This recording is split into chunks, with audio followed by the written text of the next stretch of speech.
Bismillahirrahmanirrahim. Assalamualaikum warahmatullahi wabarakatuh.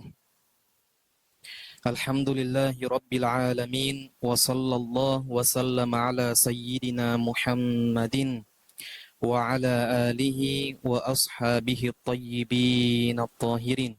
Allahumma rzuqna al-ikhlasa fin niyyati wal qawli wal amali lillahi tabaraka wa ta'ala. Alhamdulillah, bersyukur kita kepada Allah pada sore yang penuh berkah ini. Insya Allah kita masih diberikan kesempatan oleh Allah, ya, kesempatan kehidupan, masih diberikan nikmat kesehatan, sehingga dengan nikmat-nikmat tersebut kita dapat berkumpul bersama-sama di tempat ini. Kita memohon kepada Allah agar apa yang kita lakukan ini dicatat sebagai amal ibadah kita dan menjadi sebab dihapuskan segala kesalahan-kesalahan kita. Amin ya rabbal alamin. Salawat serta salam tetap tercurahkan kepada baginda Rasulullah Muhammad sallallahu alaihi wasallam dengan lafal Allahumma salli ala sayyidina Muhammad wa ala ali sayyidina Muhammad. Para hadirin wal hadirat yang dirahmati oleh Allah, sebelumnya izinkan saya perkenalan diri, ya, soalnya baru datang juga, baru gabung. Tadi disuruh sama guru kita Al-Ustadz Nurani untuk sharing-sharing lah, berbagi pengalaman, berbagi ilmu, berbagi cerita mungkin nantinya sambil belajar kepada abang-abang sekalian, kakak-kakak sekalian, juga abangda kita. Sebelumnya nama saya Jumri, ya, Jumri saja, tidak ada Muhammadnya, tidak ada apa, Jumri saja. Terkadang orang kita ini gampang suka nambah-nambahin nama, ya, kalau Jumri nanti dibuat nama Muhammad Jumri, padahal tidak, Jumri saja. Ya, kemarin baru pulang dari Lebanon, yang kemarin masuk TV itu, ya, viral, ya, akhirnya kita disorot sampai di Jakarta, langsung masukin berita gitu sama wartawan. Kita pulang disebabkan perang, alhamdulillah pulang lengkap dengan nama dan badannya. Ya, untung nggak pulang namanya saja. Kalau pulang namanya saja, ya kacau. Saya dari Kubu, ya, dari Kubu. Gampangnya dari Kubu, cuma sebetulnya tidak di Kubu, di dalamnya lagi dari Kubu. Insya Allah hari ini kita sama-sama belajar. Ya, jika ada yang ingin ditanyakan nanti boleh ditanyakan. Adapun tadi diperintahkan untuk membahas tentang pernikahan. Ya, saya nggak tahu kenapa, alasannya apa, kenapa harus pernikahan. Masalahnya cuaca lagi mendung. Ini masalahnya kan, cuaca mendung, hujan, yang dibahas tentang pernikahan. Cuma karena kita disuruh yang ikut kan gitu. Mungkin ada permintaan dari peserta, saya nggak tahu. Ya, mungkin ada request dari peserta kepada Ustadz Nuroni, minta bahas tentang bab pernikahan. Salah satu alasannya juga kata beliau tadi, itu masih banyak yang belum nikah katanya. Suruh cepat-cepat nikah katanya. Sebutkan nanti hadis-hadisnya katanya, motivasinya katanya, supaya mereka cepat menikah. Ya. Tapi sebelumnya, ya, sebelum kita mulai, kebetulan di tangan saya ini ada, ya, satu kertas yang berisi pesan yang sangat luar biasa sekali dari guru kita Asy-Syaikh Abdullah Al-Harari. Sebelumnya kenal sama beliau? Pernah dengar Asy-Syaikh Abdullah? Alhamdulillah. Beliau aslinya orang Ethiopia, ya, orang Ethiopia. Lahirnya itu di Haror, kemudian beliau hijrah, ya, menuntut ilmu agama, akhirnya sampai di Lebanon, dan sekarang makomnya juga di Lebanon. Di antara pesan beliau, ya, sebelum beliau meninggal dunia, pesan beliau kepada kita, murid-muridnya, kita ini murid-muridnya, saya muridnya, yang hadir di sini juga murid-muridnya, karena kita mempelajari apa yang beliau sampaikan. Kita mengkaji apa yang beliau catat, yang beliau sebutkan di dalam kitabnya. Qala Syekh radhiyallahu anhu, Asy-Syaikh Abdullah radhiyallahu anhu, beliau mengatakan, "Alaikum bis-sabati ala talabil ilmi." Hendaklah kalian untuk tetap belajar ilmu agama. Itu kata beliau. Warada an Rasulillah sallallahu alaihi wasallam annahu qala, telah warid dari baginda Rasulullah bahwasanya beliau pernah bersabda, la yashba'u mu'minun min khairin yasma'uhu hatta yakuna muntahahul jannah. Seorang mukmin yang sempurna tidak akan pernah merasa kenyang dari kebaikan yang ia dengar. Apa maksud kebaikan yang ia dengar? Ilmu agama. Ya, ini kan kita sedang mendengar kebaikan, mendengar ilmu agama. Seorang mukmin tidak akan pernah merasa kenyang dari kebaikan yang ia dengar sampai kapan? Hatta yakuna muntahahul jannah, sampai ia mendapatkan surga. Artinya apa? Kita belajar ilmu agama sampai kita meninggal dunia. Itu artinya. Jadi saya juga berpesan kepada para peserta sekalian, jangan pernah bosan. Ya, tadi saya tanya pesertanya siapa, yang hadir siapa, sama ustadz kita juga saya tanya tadi, katanya yang muda-muda. Ya, saya tanya, muda-muda ini bagaimana, sudah menikah atau belum? Belum, kebanyakan sudah ada yang menikah, 1 orang 2 orang, nggak ada katanya. Jadi saya merasa kaget. Artinya apa? Ini fenomena langka. Serius. Kemarin waktu pulang dari Jakarta, saya kerja di Jakarta, pulang dari Lebanon, saya kerja di Jakarta. Insya Allah nanti tanggal 14 berangkat lagi ke Jakarta. Mengumpulkan anak-anak muda, ya, yang masih muda untuk belajar ilmu agama, ya Allah, sulitnya. Ya, baik muda maupun mudi, sulitnya. Ya, karena mereka apa? Sibuk. Alasannya sibuk, yang sibuk kerja, ya yang sibuk main-main, sulit. Jadi ketika saya mendengar yang peserta di sini hadirnya itu adalah kebanyakan pemuda-pemudi, saya kaget. Subhanallah. Semoga Allah memberikan kekuatan kepada kita untuk tetap istiqomah. Jadi kata Syekh Abdullah tadi apa? Tetap belajar ilmu agama. Baginda Rasulullah bersabda, seorang mukmin yang sempurna tidak akan pernah merasa kenyang dari kebaikan yang ia dengar sampai ia mendapatkan surga. Artinya apa? Sampai kita meninggal dunia. Jangan pernah merasa bosan. Ah, itu saja yang saya dengar. Dari kemarin, dari pertama saya gabung, ini Bagan Batu Hijrah. Dari pertama gabung komunitas Bagan Batu Hijrah, sampai sekarang sudah 5 tahun, 6 tahun, itu saja yang saya dengar. Tidak ada yang lain. Ah, sudah, saya malas. Jangan seperti itu. Duduknya kita di sini, khairun min antusalliya al-faraqah, kata baginda Rasulullah. Lebih baik daripada melaksanakan salat sunnah sebanyak 1000 rakaat. Ya Abu Dzar, kata baginda Rasulullah, wahai Abu Dzar, la antaghduwa fatata'allama baban minal ilmi khairul laka min antusalliya al-faraqah. Wahai Abu Dzar, kamu keluar dari rumahmu dengan tujuan belajar ilmu agama. Ini kan tujuan ke sini tadi apa? Belajar kan? Bukan ngopi kan? Nah, kalau ngopi lebih enak malam, kalau sore kurang enak. Soalnya bentar lagi maghrib, ya. Ngobrol itu kan enaknya malam, pulang nanti jam 12. Nah, gitu. Tapi tujuan ke sini apa? Belajar ilmu agama. Kata baginda Rasulullah apa? Lebih baik daripada melaksanakan sholat sunnah sebanyak 1000 rakaat. Nih saya ini ya sudah hampir 25. Saya rasa mungkin di sini ada yang lebih dari saya. Belum pernah saya sholat sunnah sebanyak 1000 rakaat. Satu waktu. Ya, kita di sini goyang-goyang kaki, ngopi sambil minum, ada yang ngerokok. Ya, sambil merokok, ya, itu apa? Pahalanya karena kita mendengar ilmu agama, kata baginda Rasulullah apa?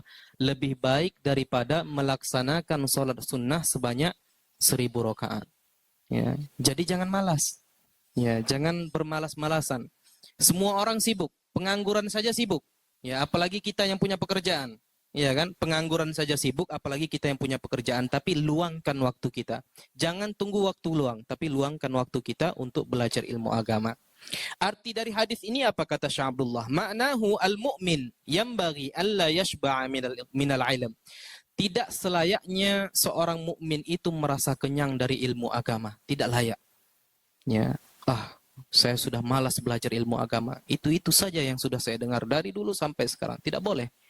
Tidak layak dia mengatakan seperti itu. Kalau dia mukmin yang sempurna, tidak layak dia mengatakan seperti itu. La yanbaghi an yaqul ana ta'allamtu kadza wa kadza. Tidak layak dia mengatakan, saya sudah belajar ini, saya sudah belajar itu, ngapain saya belajar? Tidak boleh. Ya. Saya LC, saya MA, saya doktor. Terus apakah semua ilmu ini sudah kamu pelajari? Belum. Terkadang ada satu permasalahan, dua permasalahan yang belum kita dengar. Maka perlu bagi kita untuk tetap semangat belajar ilmu agama. Thumma ilmuddin yu'khadhu min afwahil ulama. Kemudian kata Syekh Abdullah, ilmu agama itu diambil dari mulutnya para ulama. Ya, bukan diambil dari Google. Ya, sekarang kalau mau jadi ustadz mudah sekali. Serius mudah. Baca beli buku keagamaan 5, ya fikih salat, fikih ini segala macam. Masuk ke kamar, baca selama 1 bulan, keluar kamar pakai peci, pakai jubah, khutbah sekali 2 kali, jadi ustadz. Tapi masalahnya apakah itu yang disampaikan itu benar atau tidak? Itu perlu diperhatikan. Makanya harus diperhatikan dari mulut siapa, sumbernya mana, jelas atau tidak sumbernya. Ya. Kemarin waktu pertama pulang dari Jakarta ke Pekanbaru, saya pakai peci putih, pakai sarung, pakai baju kemeja panjang, baju muslim panjang. Duduk sambil nunggu mobil. Datang orang pakai jas, pakai dasi, kemudian pakai kaosan kemeja putih, pakai celana kain panjang, kemudian pakai sepatu hitam. Didatanginya saya. Assalamualaikum Pak Haji, kata dia. Ya, karena pakai peci putih tadi. Ya, padahal belum haji. Ya. Assalamualaikum Pak Haji. Waalaikumsalam. Langsung dia jelaskan tentang apa? Tentang zakat. Zakat itu Pak Haji seperti ini, zakat itu membersihkan harta, zakat itu pahalanya seperti ini. Saya dengarin. Oh iya iya iya. Kemudian kata dia apa? Kami adalah dari lembaga ini, tugas kami seperti ini. Kalau Pak Haji mau seperti ini, ada zakat ini, ada zakat itu. Kemudian masuklah ke pembahasan zakat profesi.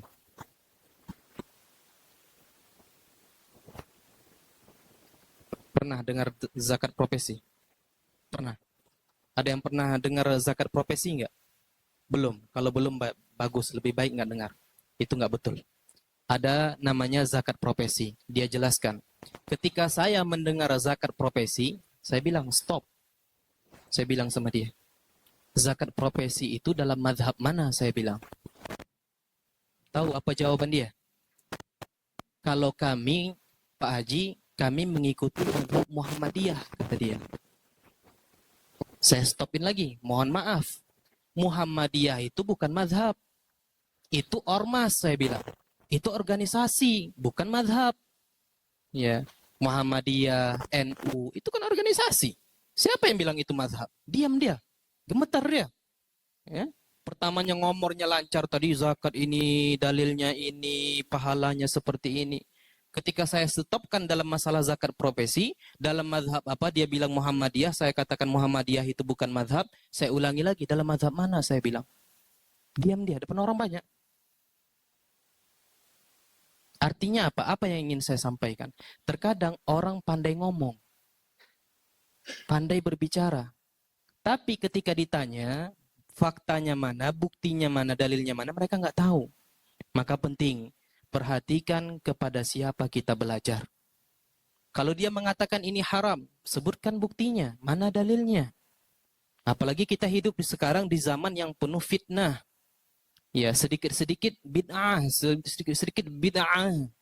Ya, ainnya kuat itu ya. Nanti kalau wirid Yasin, ada wirid Yasin di Bagan Batu? Ada. Alhamdulillah. Wirid Yasin bid'ah. Baginda Rasulullah nggak pernah baca Yasin dari rumah ke rumah, kata dia. La adri. Kenapa? Kenapa mereka seperti itu kita nggak tahu. Maka penting, ilmuddin yu'khadhu min afwahil ulama. Ilmu agama itu diambil dari mulutnya para ulama. Lihat siapa guru kita, kepada siapa kita belajar. Laisa bimutala'atil kutub. Tidak cukup hanya dengan baca buku saja seperti yang kita sampaikan tadi. Terkadang di buku Ustadz ini mengatakan ini haram. Di buku Ustadz ini mengatakan ini halal. Itu fakta. Ya. Di Google juga seperti itu. Kalau kita tanya, apa hukum ini? Oh, banyak itu. Yang mengatakan halal ada. Yang mengatakan haram ada. Bingung kita. Makanya apa? Tidak cukup berguru hanya bermodalkan apa? Baca buku atau hanya mencari di Google saja. Akan tetapi harus berguru kepada seorang guru, harus belajar kepada seorang guru. Kama yaf'alu katsirun min ahli hadzal zaman, sebagaimana yang banyak dilakukan oleh sebagian orang yang hidup pada zaman kita ini. Ulubud dunya yatalaqawnaha min afwahil 'arifina biha. Jangankan ilmu agama, kata Syekh Abdullah, ilmu dunia saja itu diambil dari orang yang pakar. Nih, teman-teman sudah tahu, ya saya nggak tahu teman-teman, takutnya ada yang lebih tua dari saya di sini. Peserta aja lah, ya cari aman, jalan aman. Para peserta kenal saya seperti ini, background saya seperti ini. Pulang dari sini, saya buka praktek dokter di samping. Dokter Jumbri. Ada yang mau mampir nggak? Nih, ketemu nih, udah tahu nih, kenal Jumbri. Backgroundnya seperti ini, pendidikannya seperti ini. Memang dia, apa namanya, bidangnya agama lah. Ya walaupun tidak tahu banyak, tahu sedikit lah minimalnya. Tiba-tiba buka praktek dokter. Ada yang mau datang nggak? Ada, kalau ada hebat orangnya. Ada, mungkin baru putus sama pasangannya, mungkin baru berantem atau bagaimana, berantem sama keluarganya atau bagaimana, mungkin datang untuk mengantar nyawa mungkin. Tapi kalau orang yang sehat, dia tidak akan datang kepada orang seperti itu. Iya kan? Tahu. Lah ini kemarin ngisi kajian, lah sekarang buka praktek dokter sendiri. Ya izinnya belum ada, SK-nya belum ada. Ya pampang aja, pamflet aja, dokter Jumbri. 24 jam, SK-nya nggak ada, kosong semua. Ada yang mau datang? Nggak ada. Ilmu dunia saja itu dibutuhkan talaki, dibutuhkan belajar kepada pakarnya, pakarnya. Ya, tidak cukup hanya membaca buku saja. Wa ilmuddin aula bi an yu'khadha min afwahil ulama. Maka ilmu agama, kata Syekh Abdullah, itu lebih penting. Ya, lebih penting untuk diambil dari mulutnya para ulama. Agar apa? Agar selamat dari kesalahan. Agar selamat dari kepalsuan dan lain sebagainya. Ya, maka perlu dilihat kepada siapa kita belajar. Ihtammu waziduh timaman wa inayatan bi'ilmiddin. Ya, perhatikan. Ya, perhatikan dengan seksama ilmu agama. Sangat sekali. Ilmu agama sangat penting sekali. Salah satu ilmu agama yang kita pelajari, ya, Pak. Ya, walaupun salah satunya nanti adalah pernikahan. Nikah kalau tidak ada ilmunya bermasalah. Bermasalah. Yang sering terjadi, ya. Saya kasih contoh. Anak di luar nikah. Tahu anak di luar nikah? Anak di luar nikah ini kalau yang lahir perempuan, nasabnya tidak kembali kepada bapaknya. Pernah disindir kan? Mungkin pernah disampaikan sama Ustadz Nurani.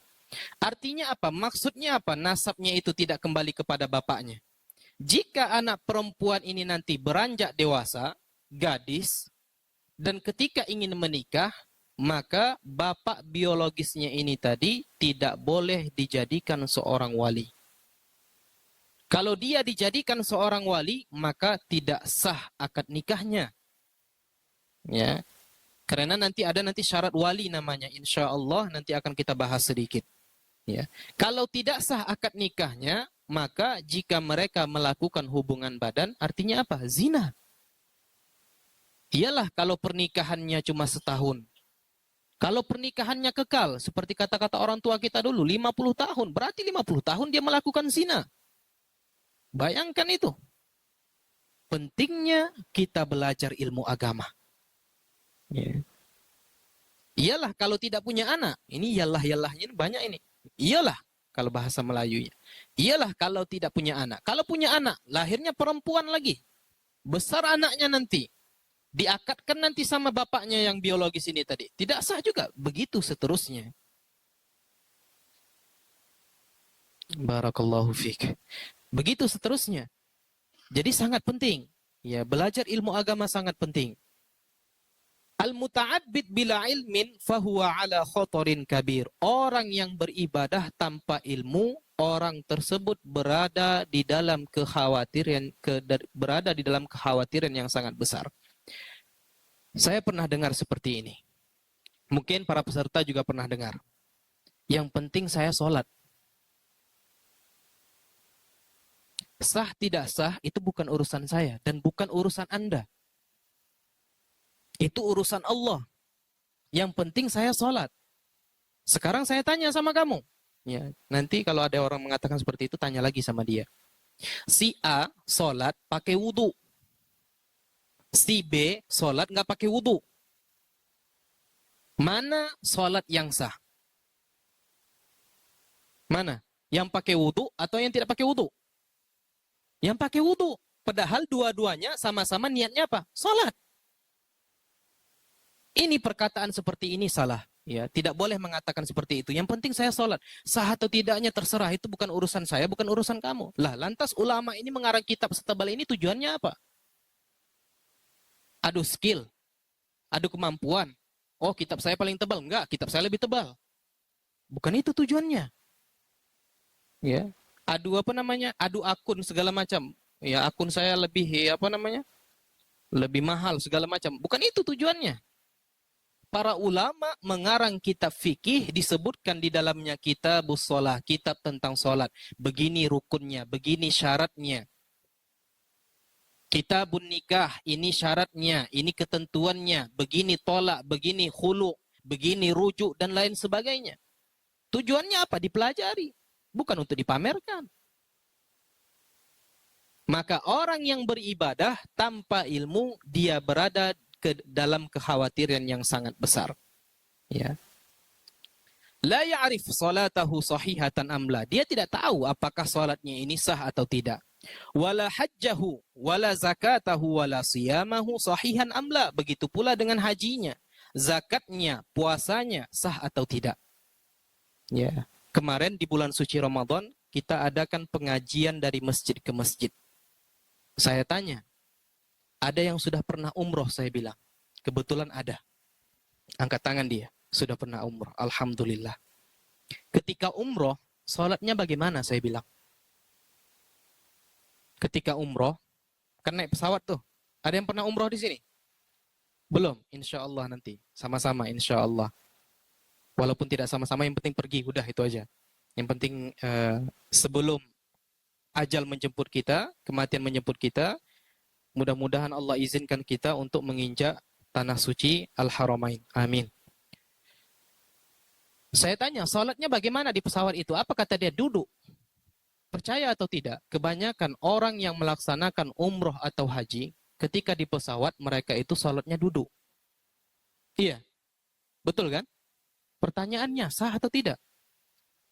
Tidak. Di antara rukun salat apa? Berdiri. Di antara rukun salat apa? Berdiri. Bagi mampu, bagi yang mampu. Pertanyaannya, berdiri di pesawat itu mampu atau tidak? Mampu. Kalau ada yang bilang nggak mampu, berarti belum pernah naik pesawat. Nah, itu aja kesimpulannya. Kalau yang belum pernah, mudah-mudahan nanti pernah. Ya. Mampu. Jangankan berdiri. Ya, main futsal pun dalam tuh bisa. Tapi kalau udah tenang, ya kalau sudah di atas, kalau lagi landing ya nggak bisa. Ya, lagi landing ataupun ya landing namanya. Nah, pokoknya mau naik, mau turun, nah itu nggak bisa. Tapi kalau sudah aman, ya sudah tenang, autopilotnya sudah dihidupkan, bisa. Jangankan berdiri, main futsal pun bisa kita di dalamnya. Artinya apa? Tidak sah sholat di pesawat dalam keadaan duduk. Kebanyakan percaya atau tidak, mereka duduk. Itu satu saya bilang. Diam dia, ibu-ibu ini tadi. Di antara syarat rukun sholat itu berdiri, saya bilang, saya jelaskan. Terima dia, diam dia. Kemudian wuduknya bagaimana? Saya bilang. Percaya atau tidak, mereka itu bertayamum. Tayamumnya bagaimana? Tahu? Kursi ditopuk. Itu bahasa Melayu. Ya, bahasa. Kursi itu ditepuk sama dia. Ini bukan kursi ini. Ada kursi yang ada itunya. Apa namanya? Dipecat pramugari itu. Tayamum itu menggunakan apa? Debu kan? Kalau sempat kursi pesawat itu ada debunya, Qatar Airways apa namanya itu, kalau sempat ada debunya, dipecat mereka. Iya kan? Bersih itu, ditepuk sama dia. Apa manfaatnya? Cari debu. Inna lillahi wa inna ilaihi raji'un. Saya sebutkan tayammum yang disebutkan oleh para ulama itu boleh adalah menggunakan debu yang ada tanahnya. Iya betul. Bayangkan itu. Kalau sempat dia berkali-kali umroh, sholatnya seperti itu, berapa sholat yang sudah dia tinggalkan? Padahal niat apa dia? Sholat kan? Tapi kalau tata caranya bermasalah, rukunnya tidak tercukupi, syaratnya tidak tercukupi, tidak sah. Apapun alasan Anda. Saya tidak tahu, Anda tidak tahu kenapa. Kenapa? Karena tidak belajar. Siapa yang salah? Saya yang salah. Kan enggak? Kita ngapa-ngapain disalahkan, kan lucu. Kita diam bagus kayak gini kan, baik-baik, sopan santun kan, baik budi pekertinya dan lain sebagainya, malah bisa salahkan, kan bisa. Salah Anda tidak tahu kenapa, Anda tidak belajar. Memang belajar apa hukumnya? Thalabul ilmi fardhatun 'ala kulli muslim. Menuntut ilmu agama wajib bagi muslim laki-laki dan muslim perempuan. Rasulullah tidak mengatakan wajib bagi umur 20 tahun ke atas, wajib bagi umur 80 tahun ke bawah, tidak ada. Selagi Anda muslim, saya presiden, muslim enggak? Muslim, wajib belajar ilmu agama. Saya dokter, muslim enggak? Muslim, wajib belajar ilmu agama. Saya tentara, muslim enggak? Muslim, wajib belajar ilmu agama.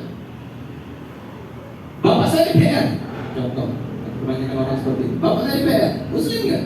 Muslim, belajar ilmu agama. Selagi Anda muslim, ada kewajiban menuntut ilmu agama. Ada kadar ilmu yang harus Anda pelajari. Di antaranya nanti sholat, kemudian nanti pernikahan bagi orang yang ingin terjun ke dalamnya. Teman-teman yang dirahmati oleh Allah, para peserta yang saya muliakan, amalun qalil ma'a ma'rifatin bil ilmi khairun min kathirin ma'al jahl. Amal yang sedikit tapi disertai dengan ilmu lebih baik daripada amal yang banyak tapi tidak didasari dengan ilmu.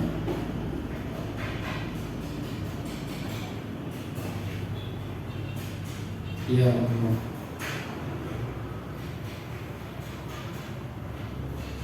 Pentingnya belajar ilmu agama. Jangan pernah bosan untuk belajar ilmu agama.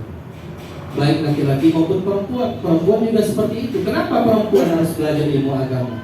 Al-ummu hiyal madrasatul ula li auladiha. Ibu adalah sekolah pertama bagi anak-anaknya. Kalau sekolahnya kosong, fasilitasnya tidak ada, guru yang ngajar bermasalah, alumninya bagaimana? Kosong. Ya. Ada sekolah umpamanya SD, SMP atau SMA, terserah apapun itu sekolah, gurunya error. Error dalam arti kata apa? Dikasih tugas terus dia ke warung. Tidak diperhatikan. Ditulis ini, tulis nah, tinggalkan. Fasilitas nggak ada, meja nggak ada, duduk di lantai umpamanya. Ini sekolah yang seperti ini biasanya apa? Kosong. Tamat dari situ juga kosong. Maka seorang ibu yang tidak punya dasar ilmu agama, maka jangan harap ini bukan berarti mustahil, artinya jauh dari mendapatkan anak yang soleh. Karena apa? Ibu dulu.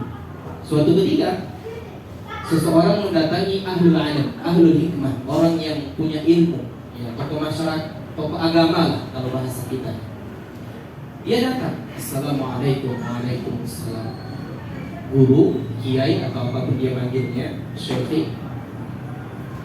Bagaimana cara mendapatkan anak yang soleh? Iya kan? Dalam hadis itu kan disebutkan apabila mati anak cucu Adam, maka terputuslah amal ibadahnya kecuali 3 perkara. Ya, di antaranya apa? Doa anak yang soleh.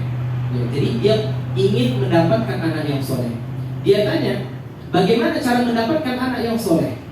Kemudian ahlul hikmah ini mengatakan apa? Memangnya kamu sudah punya anak? Sudah. Berapa umurnya? Kalau tidak salah dia mengatakan sebulan atau 2 bulan, artinya masih baru lahir. Apa kata ahlul hikmah itu? Sudah terlambat. Dia ingin caranya gitu. Bagaimana anak ini menjadi anak yang soleh. Tapi ahlul hikmah ini mengatakan apa? Sudah terlambat. Berarti masih kecil. Terlambat di sini artinya jauh ya, bukan berarti mustahil tidak. Semuanya kita kembalikan kepada Allah Subhanahu wa taala. Tapi ahlul hikmah itu mengatakan apa? Sudah terlambat. Mendapatkan anak yang soleh, untuk mendapatkan anak yang soleh, jangan anaknya dulu, ibunya dulu. Kalau ibunya soleh, solihah, maka anaknya juga insya Allah akan menjadi anak yang soleh. Dan itu fakta. Saya termasuk orang yang bermedia sosial, aktif media sosial. Dalam satu waktu, terkadang ada beberapa video yang lewat. Video satu lewat apa? Anak kecil yang masih berumur mungkin 3 tahun atau 4 tahun, bacaan Al-Qurannya bagus. Ya, mungkin pernah lihat. Bagus, hafal di Al-Quran. Dalam satu waktu yang lain, ada umur yang sama, 3 tahun atau 4 tahun, tapi joget.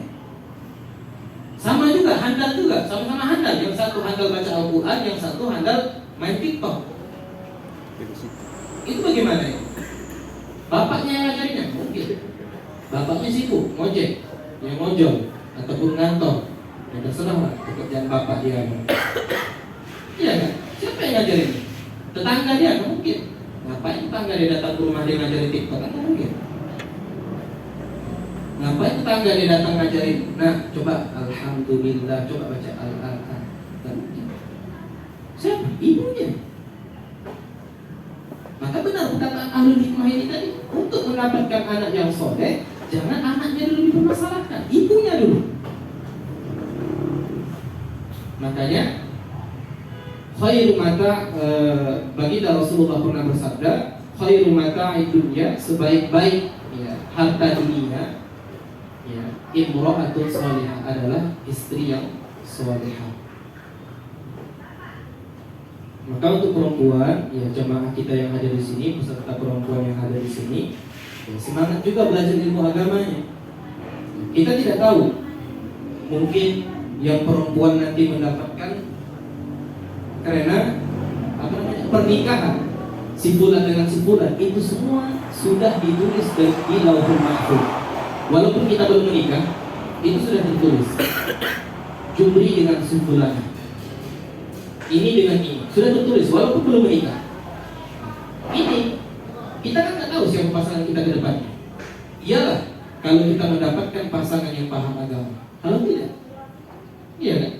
Kalau kita tahu, bisa kita ajarkan dia, bang ini hukumnya seperti ini, bang sholat yang benar seperti ini. Ya, begitu pula dengan yang laki-laki.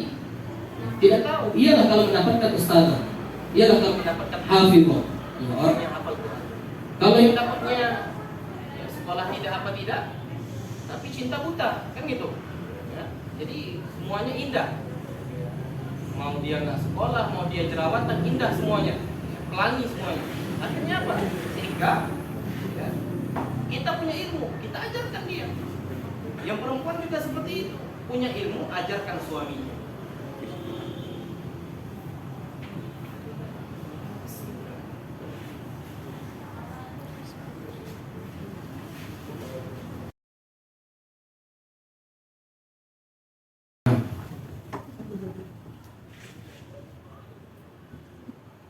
Para peserta yang dirahmati oleh Allah Subhanahu wa taala, kenapa saya tidak terlalu membahas tentang masalah pernikahan? Karena pernikahan ini tidak cukup dibahas selama 1 jam. Ya, banyak yang harus dijelaskan. Ya, syaratnya bagaimana, nanti walinya seperti apa, mahar itu bagaimana. Tapi tadi disampaikan oleh Ustaz Nironi, cukup sampaikan inti-inti yang penting saja. Maka di antara yang disebutkan oleh para ulama di dalam kitab pernikahan itu adalah bahwasannya nikah itu disunnahkan, tidak diwajibkan. Disunnahkan terhadap siapa? Terhadap orang yang sudah mampu. Mampu dalam arti apa? Mampu dari segi fisiknya, mampu dari segi materinya. Kalau fisiknya mampu, uangnya nggak ada, sama aja. Kalau uangnya ada, fisiknya bermasalah, juga ada hukumnya. Fisik bermasalah itu seperti apa? Ada namanya apa itu? Di rokok itu ada biasanya. Apa namanya? Hah? Impoten. Bukan. Impoten. Impoten. Apa namanya? Impoten. Ya, impoten. Itu ada hukumnya. Kalau laki-lakinya bermasalah, dia impoten, pokoknya itulah yang impoten ini tadi bermasalah, maka ada hukumnya. Ya. Soalnya hakikat pernikahan itu apa? Memperbanyak keturunan. Hakikat dari pernikahan itu adalah memperbanyak keturunan. Itu yang disampaikan oleh baginda Rasulullah SAW. Maka hati-hati. Ini live ini. Ini live-nya hidup. Saya rasa tidak masalah. Tidak masalah dalam kata apa? Hati-hati dengan istilah. Pernah dengar KB? Hati-hati. KB kalau sampai mandul, terkadang sampai seperti itu karena sering mengkonsumsi itu sampai tidak bisa hamil lagi. Ini bisa haram hukum. Hati-hati. Tidak usah diikuti. Pemerintah tidak mewajibkan, hanya menganjurkan. Tapi agama kita menganjurkan lebih. Ya. Karena baginda Rasulullah pernah bersabda, nanti pada hari kiamat kelak aku bangga dengan banyaknya umatku, kata baginda Rasulullah. Maka jika ada yang bertanya apa hakikat dari pernikahan, itu adalah memperbanyak keturunan. Jangan takut. Kadang sebagian orang berpikir seperti ini. Masalah ekonomi, susu dia, pempes dia, segala macam. Tahu kucing? Kucing tahu? Ada yang nggak tahu kucing? Kucing tahu? Tahu. Kucing terkadang sekali melahirkan itu berapa? Kadang 7, kadang 6, kadang 4, tergantung. Tapi yang penting ada 7, ada 6. Pernah lihat kucing gantung diri karena masalah ekonomi, anaknya terlalu banyak atau datang ke kita, duduk kan sambil rokok, curhat, bonek kepala kata dia. Anak banyak kata dia. Tak ada. Tahu Atta Halilintar?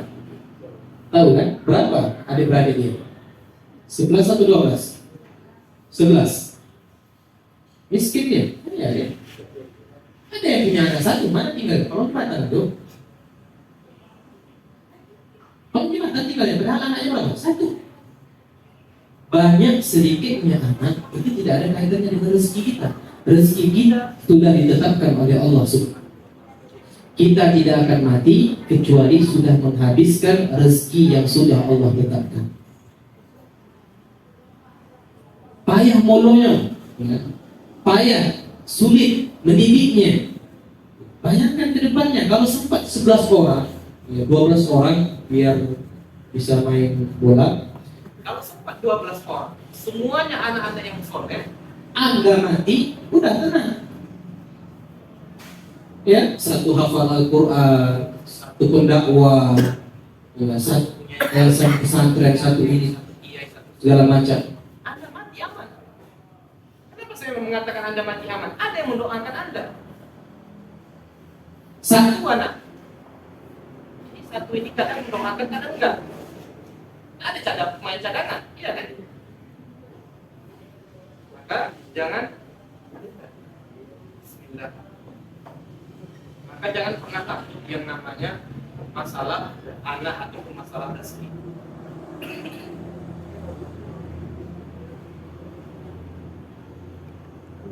Bismillah. Yang pakai baterai aja minta. Yang pakai baterai saya capek, apalagi yang nggak pakai baterai. Makanya dari tadi saya ingatkan, Masya Allah. Pakai baterai saja capek. Kalau bisa ngomong tadi capek, saya capek. Masya Allah muslimin, teman-teman para peserta yang dirahmati oleh Allah. Hakikat pernikahan itu adalah memperbanyak keturunan. Kemudian di antara syarat pernikahan itu adanya mahar. mahar itu harus ada. Dan mahar itu hak milik perempuan. Hak milik perempuan, bukan hak milik laki-laki. Dan mahar ini bukan sebagai harga untuk membeli dia, tidak. Ya. Karena pernikahan itu sebenarnya kan mau sama mau ataupun saling membutuhkan. Ya. Saling menyalurkan biologis atau apapun itu. Ya, saling menyalurkan, artinya apa? Saling membutuhkan. Maka mahar, kata para ulama, tidak boleh dikatakan sebagai sebagai pengganti untuk, gimana saya bilangnya, kasarnya untuk harga dirinya. Umpama saya ingin ini, butuh uang, iya kan? Mahar itu kan seperti uang. Kita beli dia dengan ini, dengan uang, bukan. Saya kasih dia mahar bukan untuk membeli dia, bukan. Mahar bukan seperti itu. Mahar bukan seperti itu. Jangan salah dalam memahami mahar. Kemudian mahar, sebagian orang juga salah memahami. Mahar itu apa? Sebagian ulama mengatakan apa? Sesuatu yang bisa dijual, apapun itu. Selagi dia masih bisa dijual, boleh dijadikan mahar. Cincin besi, cincin perak, cincin emas bisa dijual, maka boleh dijadikan mahar. Sebagian ulama mengatakan sesuatu yang memiliki manfaat yang tertentu. Ya, ada manfaatnya. Umpama mahar saya, ya, kelak umpamanya kalau saya mau menikah, saya ajarkan dia kitab Mukhtasar. Tahu kitab Mukhtasar? Maka boleh. Sah, dan itu banyak terjadi di kalangan jemaah kita. Sering saya dengar, maharnya apa? Kitab Mukhtasar. Cuma uang hantaran 50 juta, sama saja. Maharnya kitab Mukhtasar, ya, cuma hantarannya 50 juta, sama aja. Acara segala macam, begitu. Yang bikin kita nggak nikah itu mahal. Saya bilang kita, ya, bukan siapa-siapa, kita. Alhamdulillah kemarin, ya, hari Jumat kalau tidak salah, Jumat sebelumnya saya melakukan khidbah. Untungnya mempelai wanitanya apa? Berapa ada di antar. Untungnya bahasanya seperti itu. Kalau dia minta 50 juta, mana mau dicari? Mana mau dicari? Alhamdulillah. Mudah-mudahan nanti yang di sini juga mendapatkan calon besan seperti itu. Nah, 1 bulan lagi insya Allah. Semoga dimudahkan. Semoga kita semua dimudahkan. Yang perempuan juga seperti itu. Jangan memberatkan. Ya, kita sama-sama beribadah. Jadi jangan memberatkan. Baginda Rasulullah kan pernah bersabda, sebaik-baik perempuan itu adalah apa? Yang meringankan maharnya. Ya, ringan mahar Anda, rendah mahar Anda, bukan berarti Anda itu kurang mulia, tidak, bukan seperti itu. Ya, tidak ada kaitannya. Tahu Fatimah, anak siapa itu? Anaknya baginda Rasulullah. Fatimah itu anaknya siapa? Anaknya baginda Rasulullah. Rasulullah itu siapa? Makhluk yang paling mulia. Makhluk yang paling mulia. Kalau ada yang bertanya, makhluk yang paling mulia yang diciptakan oleh Allah Subhanahu wa taala, maka jawabannya siapa? Baginda Rasulullah. Anaknya loh. Tahu maharnya apa? Tahu? Ada yang pernah dengar? Belum. Kalau yang pernah saya dengar, maharnya itu apa? Cincin besi. Karena Sayyiduna Ali bin Abi Thalib, beliau itu termasuk pemuda yang tidak berada. Sedikit harta, akan tetapi kaya ilmu. Hartanya tidak ada, sedikit, tapi ilmunya banyak. Saking banyaknya ilmu Ali bin Abi Thalib, apa kata baginda Rasulullah? Ana madinatul ilmi wa aliyun babuha. Saya kota ilmu, kata baginda Rasulullah. Pintu dari kota ilmu tersebut, keluar masuknya itu Ali bin Abi Thalib. Kemudian baginda Rasulullah pernah bersabda kepada putrinya Fatimah, "Sa'uzawwijuki bi'a'lamin nas." Saya akan nikahkan engkau dengan manusia yang paling alim di kalangan umat ini. Bagi perempuan baik yang ada di sini maupun yang ada di live, jamaah kita, akhwat kita, kalau ada yang bertanya, kriteria seperti apa yang bagus untuk dijadikan suami, maka jawabannya apa? Orang yang berilmu. Rasulullah ini anaknya, Fatimah ini anaknya baginda Rasulullah. Yang hidup pada zaman itu banyak, bukan cuma Ali saja. Artinya apa? Fatimah itu menjadi incaran. Orang banyak menginginkannya. Kenapa? Ini anak baginda Rasulullah, bukan orang sembarangan. Jadi banyak orang yang datang meminang, ingin menikahkan putranya dengan putri baginda Rasulullah. Orang kaya, orang pedagang, pebisnis, miliarder dan lain sebagainya datang, tapi Rasulullah tidak menerima. Kenapa? Masih menunggu wahyu. Kemudian setelah mendapatkan wahyu, kepada siapa Rasulullah nikahkan? Kepada manusia yang paling adil. Artinya apa? Orang yang berilmu. Maka kepada para akhwat, kalau saya boleh merekomendasikan, orang yang berilmu.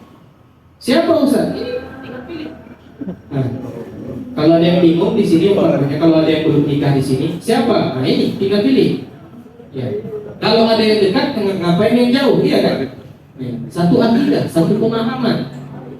Nanti nikah sama orang nggak jelas, setelah nikah kita buat ini diharapkan sama dia, kita buat ini diharapkan sama dia. Untuk diharapkan, kalau sempatnya kafir kan kafir kamu kata dia. Pusing jadinya. Iya kan? Yang jelas-jelas saja, yang satu. Begitu juga perempuan, begitu juga laki-laki. Kalau bertanya tentang kriteria seorang istri idaman itu bagaimana? Sudah disebutkan oleh baginda Rasulullah SAW. Tungkahul mar'atu li arba. Perempuan itu dinikahi dikarenakan 4. Di antaranya apa? Kecantikannya. Cantik itu perlu cantik. Jangan pikir tak perlu. Perlu. 24 jam kita lihatnya. Kalau tak cantik kan bahaya pula kan. Nanti sering di luar. Kenapa sering di luar? Istri pas cantik kan gitu. Baginda Rasulullah mengatakan cantiknya. Kemudian yang kedua apa? Nasabnya. Keluarganya bagaimana? Keturunannya seperti apa? Background keluarganya seperti apa? Itu perlu. Kemudian yang ketiga, kayanya. Yang ketiga apa? Kayanya. Hartanya. Apakah dia orang punya harta atau tidak? Perlu juga. Jadi tidak ada istilah matre, itu nggak ada. Dalam istilah kita itu nggak ada matre. Dalam ajaran kita itu tidak ada matre. Akan tetapi kata baginda Rasulullah, yang keempat ini adalah yang paling penting. Apa itu? Lidiniha, agamanya. Tak cantik tak masalah, miskin tak masalah, nasab dia bermasalah, umpamanya keluarga dia bukan dari keluarga yang baik-baik, bukan keluarga yang baik-baik, tidak masalah. Tapi dia kuat agamanya, rajin belajar, istiqomah dia, sering hadir pengajian dia, paham dia ilmu agama. Maka kata Rasulullah, alangkah beruntungnya orang yang menikahi perempuan disebabkan yang 4 ini tadi, yang disebabkan agamanya ini tadi. Tapi kalau dapat yang 4-4-nya, alhamdulillah, cantik, kaya, dari keluarga baik-baik, paham agama, itu yang dicari. Masyaallah muslimin, rekan-rekan yang dirahmati oleh Allah, insyaallah di pertemuan selanjutnya baru lebih fokus lagi bahas tentang pernikahan. Saya baca-baca tadi kayaknya tidak bisa diringkas, makanya dari tadi saya baca-baca kitabnya. Ini mana yang harus diambil, bingung saya. Soalnya semuanya penting, semuanya penting. Dan saya tidak lama di sini, seperti yang saya sampaikan. Insyaallah besok berangkat lagi ke Kubu dan tanggal 14 nanti berangkat lagi ke Jakarta. Insyaallah. Sampai di sini. Sebelum kita tutup, mungkin ada yang ingin bertanya. Ya, terserah, bebas. Mau apa yang berkaitan dengan apa yang kita sampaikan atau pertanyaan umum, silahkan sebelum kita tutup.